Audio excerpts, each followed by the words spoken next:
Hey everyone, welcome back. Thanks for joining us.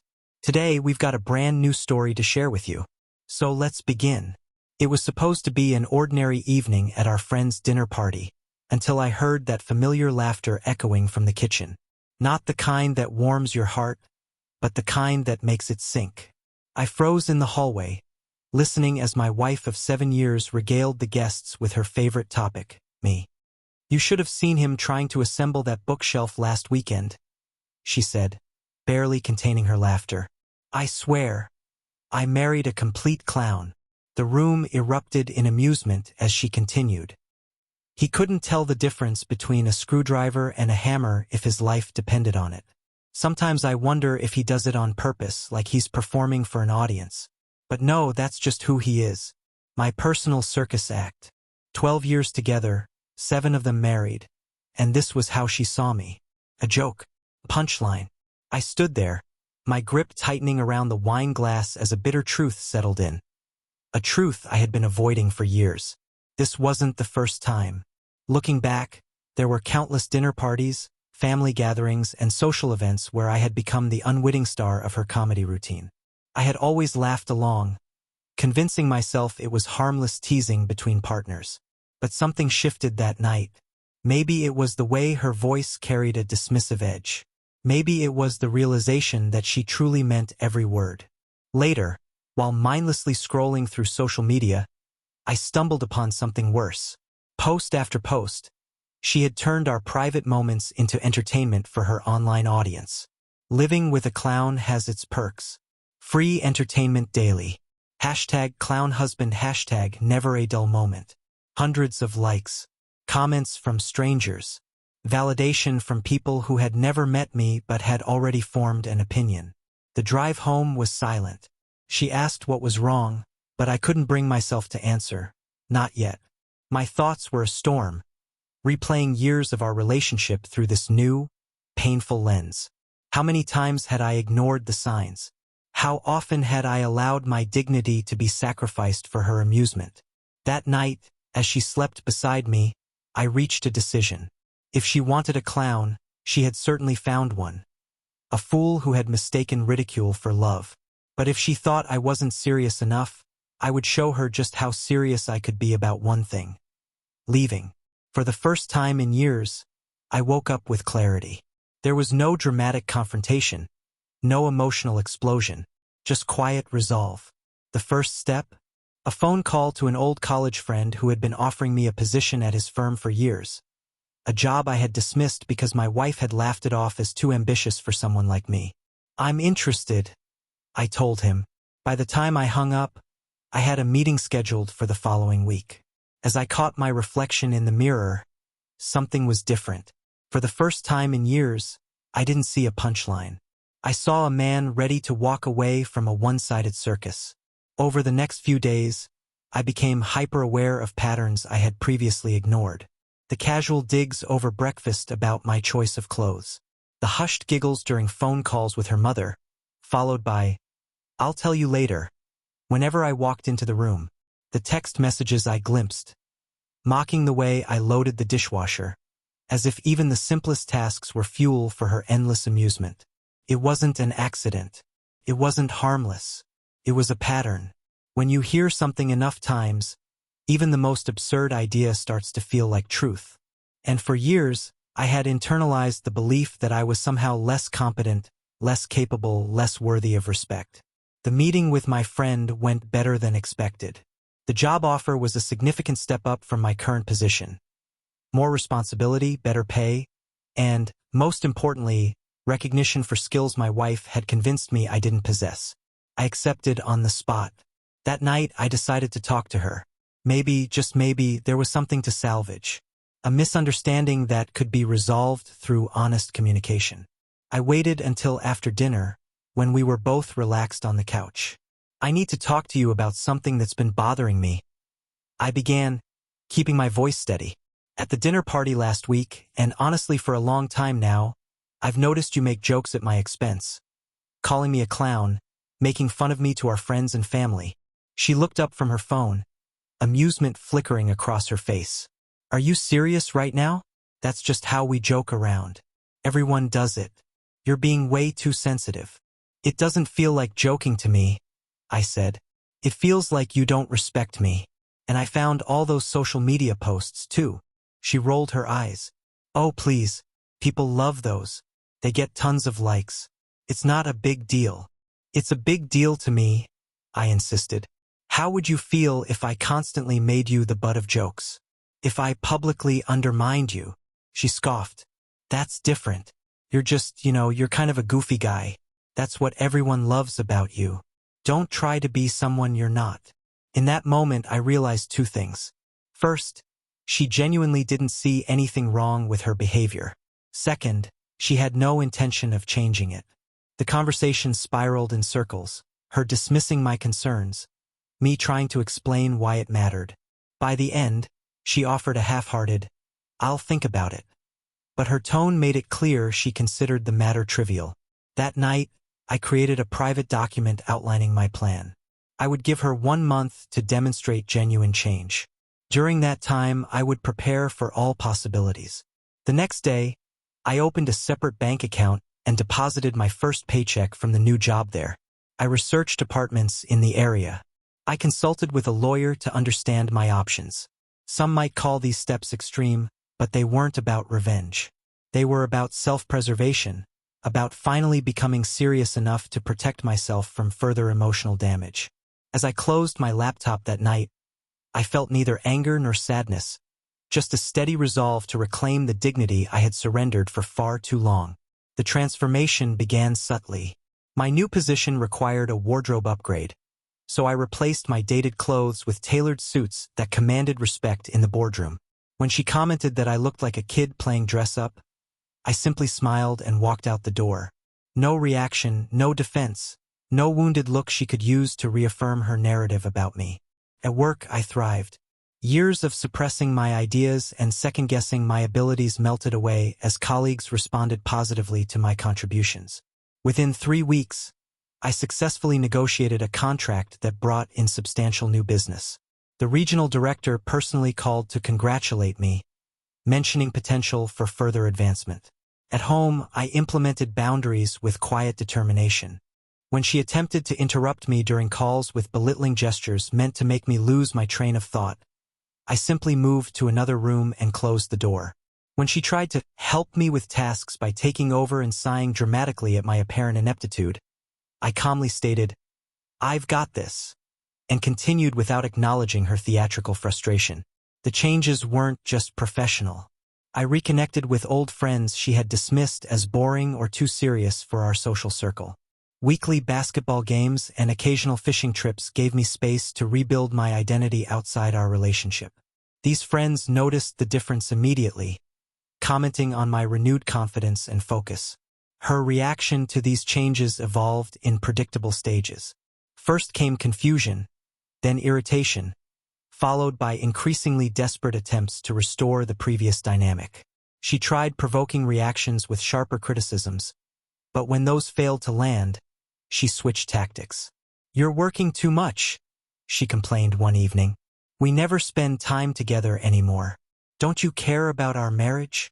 "I care deeply about mutual respect in our marriage," I replied evenly. "That's why I'm making these changes."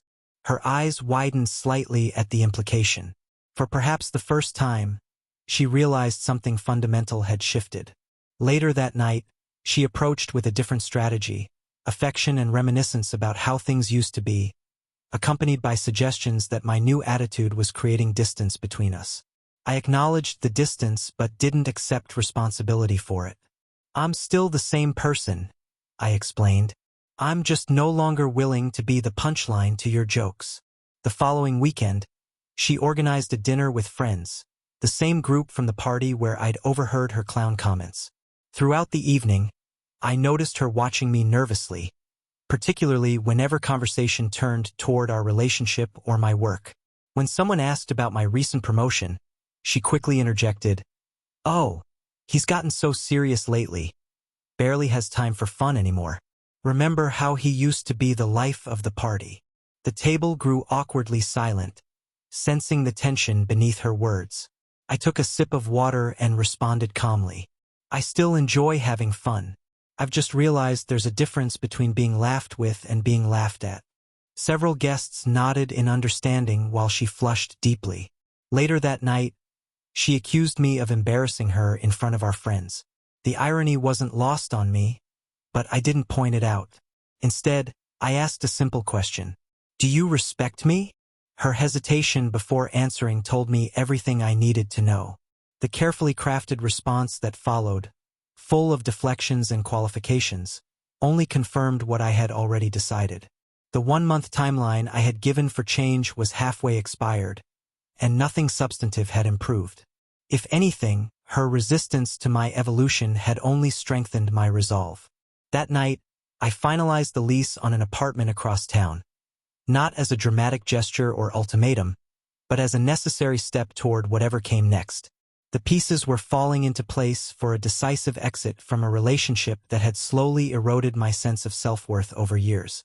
The man who had once accepted being called a clown was disappearing, replaced by someone who understood his own value. 2 weeks into my new job, I received my first substantial commission check. Instead of depositing it into our joint account as I would have done previously, I transferred it to my private account. That same afternoon, I met with a financial advisor to discuss separating our entangled finances with minimal disruption. The meeting was productive but sobering. Untangling 7 years of shared assets would be complicated. At home, the emotional distance between us grew more pronounced. Our conversations became purely transactional discussions about household bills, scheduling matters, surface-level pleasantries. I no longer shared details about my workday or sought her opinion on decisions. This shift wasn't petty retaliation. It was self-protection from someone who had consistently used my vulnerabilities as comedy material. She noticed the change and vacillated between different strategies to regain control.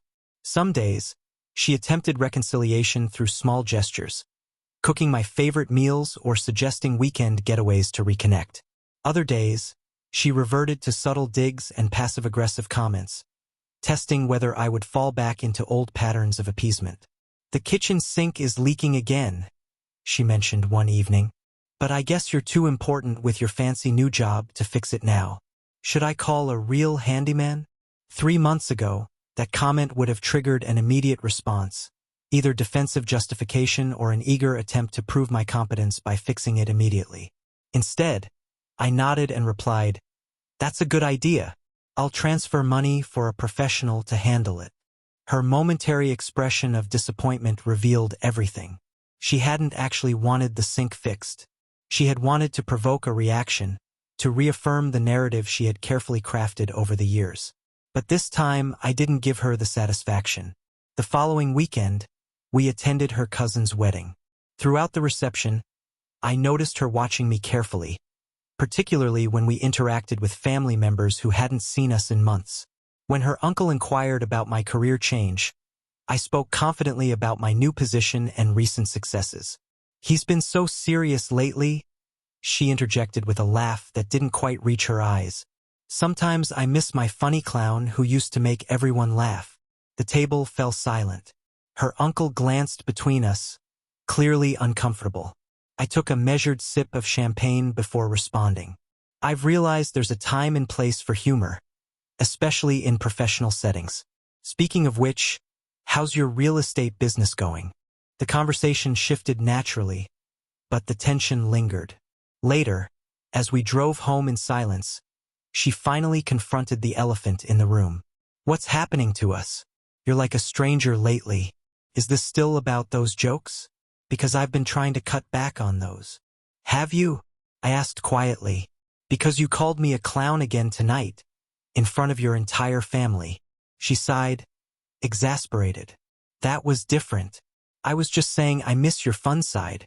There was a pause before she added, with clear frustration, "You're overreacting to everything these days. It's like walking on eggshells around you." The irony wasn't lost on me. For years, I had been the one monitoring my behavior, ensuring I didn't provide fresh material for her next joke. Now that I had stopped playing along, she felt unsettled. "I don't want you walking on eggshells," I said evenly. "I just want the same respect I've always given you." When we arrived home, she tried to dissolve the tension by suggesting we watch a movie together. I declined politely, saying I had an early meeting.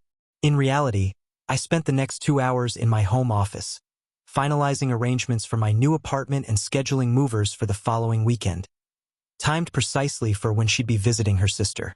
The next morning, she texted me during a conference call. "Dinner at Antonio's tonight? I made reservations for 7. We need to talk." Antonio's, the restaurant where we had our first date 12 years ago. The choice was deliberate, a calculated attempt to invoke nostalgia and emotional connection. I confirmed the reservation and returned to my meeting, already knowing that tonight would likely determine whether there was anything left to salvage. Antonio's hadn't changed much in 12 years. The same warm lighting, the same checkered tablecloths, the same framed photographs of Venice adorning the walls. Our usual table in the corner was waiting, along with a bottle of Chianti, the one we'd shared on our first anniversary. She had planned every detail carefully, down to requesting our old server. We made small talk through appetizers, discussing mutual friends and upcoming holidays. She seemed nervous, laughing too loudly at inconsequential comments and refilling her wine glass more often than usual. Only when our entrees arrived did she finally broach the real purpose of our dinner. "I've been doing a lot of thinking," she began, setting down her fork. "About us. About the way things have been lately." She reached across the table for my hand, and I let her take it. "I miss us. The way we used to be." I studied her carefully. "Which version of us do you miss exactly?" Her brow furrowed slightly. "What do you mean? Us before all this tension. Before you started pulling away." I took a slow sip of water, measuring my response. This conversation was inevitable, and I had prepared for it. From my jacket pocket, I withdrew my phone and opened a document I had compiled over the past month. "I've been keeping track," I said evenly. "You've referred to me as your clown 17 times in public settings. You've mocked my abilities or intelligence in front of others 23 times. You've posted 9 social media updates making me the punchline." Her expression shifted from confusion to defensiveness. "You've been counting? That's a little extreme, don't you think? They're just jokes." "They stopped being jokes when I asked you to stop, and you continued anyway. They stopped being jokes when I realized they reflected your actual opinion of me." She withdrew her hand, her voice taking on an edge. "So what? Now you're too good for a little teasing? Everyone in relationships jokes about their partners. You're being oversensitive. Is that why you brought me here tonight? To tell me I'm being oversensitive?" She sighed dramatically. "No, I brought you here to reconnect. To remember what we had before you got this." She gestured vaguely toward me. "This chip on your shoulder. Before you started acting like you're better than everyone else with your new job, your new clothes, your new friends." The accusation was telling. My crime wasn't changing. It was changing in ways she could no longer control. I placed my napkin beside my plate and looked directly at her. "I've signed a lease on an apartment across town. I'm moving out this weekend." The color drained from her face. "You're what? You can't be serious." "I'm completely serious. I've consulted with a lawyer about divorce proceedings, though I haven't filed yet." Her shock quickly morphed into anger. "You've been planning this behind my back while pretending everything was normal. Who does that?" I needed time to think clearly, without emotional manipulation or pressure. I needed to be certain this was the right decision. Her voice rose, enough that nearby diners glanced our way. "Is this really what you want? To throw away 12 years over some jokes?" I remained calm. "This isn't about jokes. It's about respect. It's about partnership. It's about whether we bring out the best in each other or the worst." "So that's it? You're just leaving?" Tears welled in her eyes, but I remained steady. "I'm leaving because what we've built isn't healthy. It doesn't uplift, it diminishes. It's a relationship where one person's dignity is sacrificed for the other's amusement." The conversation that followed was raw and painful. She cycled through anger, disbelief, bargaining, and finally, desperate pleas for another chance. She promised therapy, change, a completely new dynamic between us. Perhaps 3 months ago I would have accepted those promises. But now I recognize them for what they were: crisis responses, not true understanding. As we left the restaurant, she made one last attempt. "Remember when we first came here?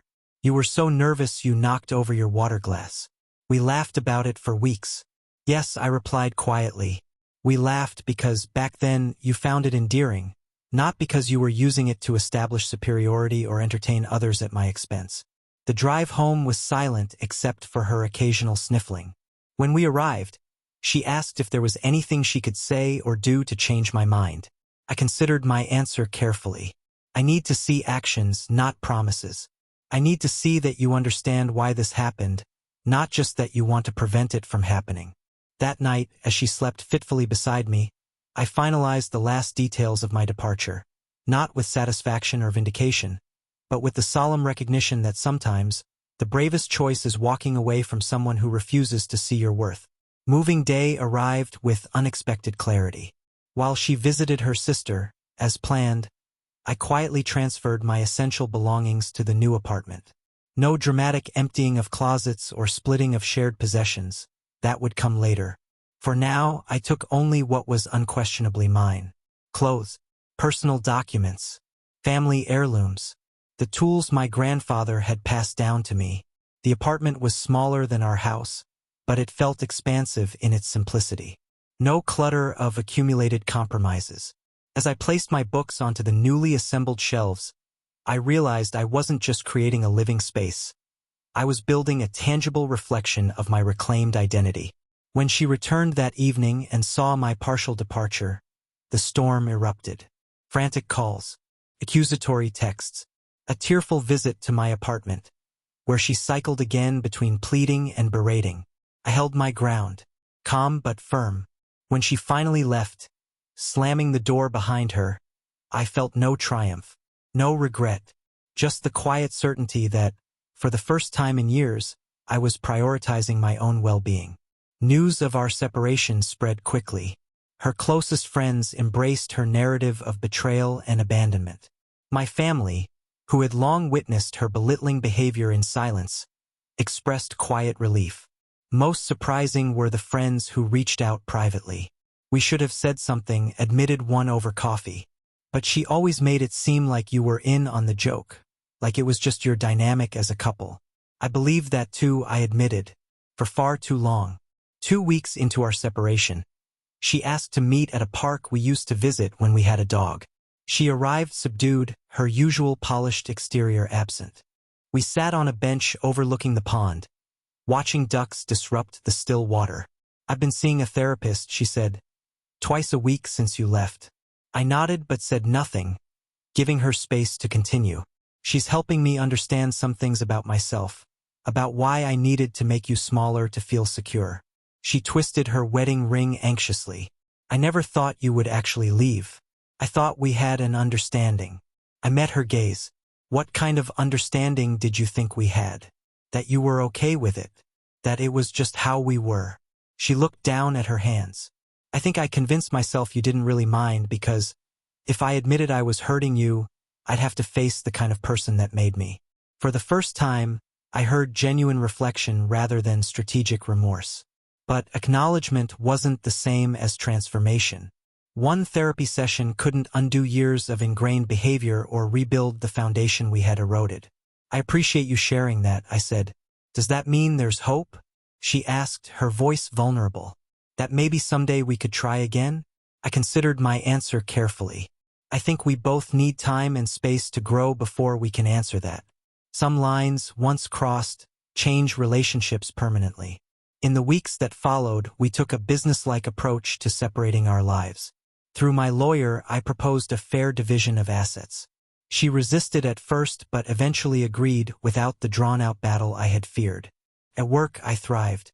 I was assigned to lead a team for our company's expansion into new markets. My apartment slowly transformed into a home, filled with things that reflected me, not compromises. I reconnected with forgotten passions: guitar, hiking, cooking elaborate meals, just for the joy of it. 6 months after moving out, I filed for divorce. The process was straightforward: no children, no major disputes. When we met to sign the final papers, she asked if I was seeing someone new. I wasn't, but the question revealed she still didn't fully understand. This was never about finding someone else.